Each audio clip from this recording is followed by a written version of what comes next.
করে দিতে পারবে। আগে খারাপ ছিল তো এটা রেফারেন্স হতে পারে। আগে তো রাজা ছিলেন ওনারা 16 বছর, তখন কেন তো প্রবলেম ছিল। গত বছর একটা ফ্র্যাঞ্চাইজি থেকে কোনো ব্যাংক গ্যারান্টি নেয় না, একবারও লিখেছে। এক মিনিট, আপনারা লিখেছেন একবারও নো গ্যারান্টি, ব্যাংক গ্যারান্টি যে গত বছর ছিল না। একটা টিমের শুধু বরিশালে ব্যাংক গ্যারান্টি ছিল, এবার তো 6টা টিমের নাই ফারুক ভাই। গত বছর একটা টিমের ছিল না। আপনি কথা বোঝার চেষ্টা করেন। আপনি গত বছর একটা টিমের শুধু ছিল বরিশাল, এবারও তার ব্যাংক গ্যারান্টি আছে। সো আপনি খবরটা ঠিক মতো নিতে হবে, শুধু কথা বলার জন্য কথা বললে হবে না। আপনাদের বুঝতে হবে দ্য সিচুয়েশন। আমি আবারও দায় মেনে নিচ্ছি। আমি অ্যাজ এ প্রেসিডেন্ট, আমরা যেটা ফাহিম ভাই বলেছে যে আমাদের যতটুকু যাচাই বাছাই করা উচিত ছিল ওরা করিনি, কিন্তু আপনার প্রেশারগুলো আপনি চিন্তা করেন। আপনার 2 মাস আগে টিমদের জানাতে হবে বিপিএল করব, তা নইলে অন্য যেই ফ্র্যাঞ্চাইজি টুর্নামেন্ট আছে ওখানে প্লেয়ারগুলো চলে যাবে। So that was A pressure. আপনার বিপিএল শুরু হবে ডিসেম্বর, ব্যাক করে নভেম্বর, অক্টোবর 15 তারিখের মধ্যে আমরা ড্রাফট করে ফেলেছি। সো আপনি এই ব্যাপারগুলো কিন্তু আমাদের কিচ্ছুই কনসিডারেশন আনি না। গভর্নিং কাউন্সিল কেন করেননি, এত লেট কেন করেছেন? গভর্নিং কাউন্সিল করেছি আমরা, পরে করেছেন। আপনি জানেন আমাদের এখন কতজন ডিরেক্টর আপনি জানেন? প্রেসিডেন্ট ছাড়া 9 জন 10 জন। আপনি জানেন এক একজনের কয়টা করে কমিটি? আপনি জানেন? 3টা 4টা করে। তাহলে আপনার তো বুঝতে হবে যে এক মিনিট, তো নিজে অনেক মন্ত্রণালয় সামলায় ফারুক ভাই। উনি পুরো বাংলাদেশ এখন আপনি সামলায়। কারোর সাথে আপনি এরকম কম্পেয়ার করেন না। তার ক্যাপাবিলিটি আমার থেকে বেশি, আমার ক্যাপাবিলিটি কম। আপনার বুঝতে হবে যে যেই সিচুয়েশন, আপনাদের সাথে আমি আরেকদিন কথা বলবো। মাননীয় উপদেষ্টাকে এখানে আমি আসলে ওয়েট করাতে চাই না।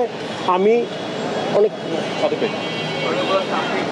কেন আমরা যথাযথভাবে আমি একটু করি ফারুক ভাই। আমি শুনলাম তো তোমার কোয়েশ্চেন, এখন আমার কথা শুনো। এটা জানুয়ারি মাসের আছে কত তারিখ? আজকে ফেব্রুয়ারি মাসের আজকে হলো গিয়া 2 তারিখ, 1 তারিখ। আর ফ্র্যাঞ্চাইজির সাথে আমরা আলাপ শুরু করেছি অগাস্ট আপরাইজিংয়ের পরে, সেপ্টেম্বরের ফার্স্ট উইক। একটু পটভূমি বলে দিয়ে সবার জন্য সুবিধা হবে। আমার কাছে প্রথম আসছে group of players headed by Tamim Iqbal, তার সাথে ছিল মুশফিক, মেরাজ।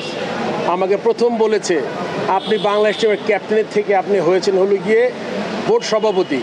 সো আমাদের এতগুলো প্লেয়ারের টাকা আমরা আলোচনা করছি। শুধু রাজশাহীতে যেই কাজ করেছে এর চেয়ে খারাপ কাজ আর করা সম্ভব না। মাননীয় ক্রীড়া উপদেষ্টা, আপনার সাথে আমার প্রথম কনভারসেশন অফিসিয়াল প্রেসিডেন্টে। আমি কয়েকটা প্রশ্ন করতে চাই, যদি আপনি নেন। প্রথম প্রশ্ন যেটা, যেই দলটাকে নিয়ে এত আলোচনা সমালোচনা হচ্ছে, রাজশাহী পুরো বাংলাদেশের বাণিজ্য ডুবাই দিচ্ছে।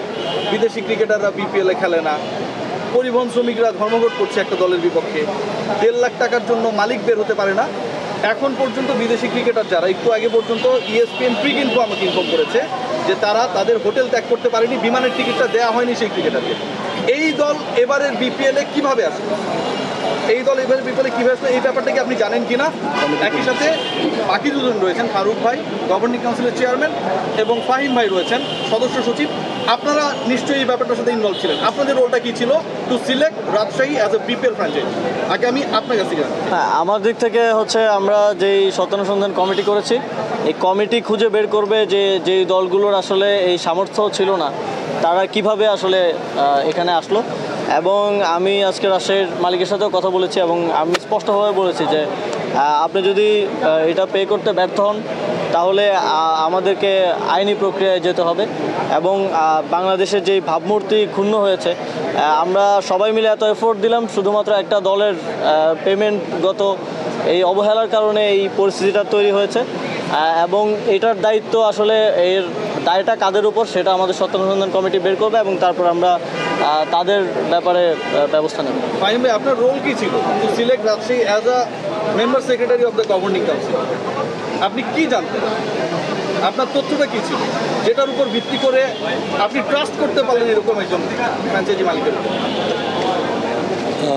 আমার মনে হয় আমরা যথেষ্ট ভালোভাবে বিচার বিবেচনা করিনি এই ফ্র্যাঞ্চাইজিকে নেওয়ার ক্ষেত্রে।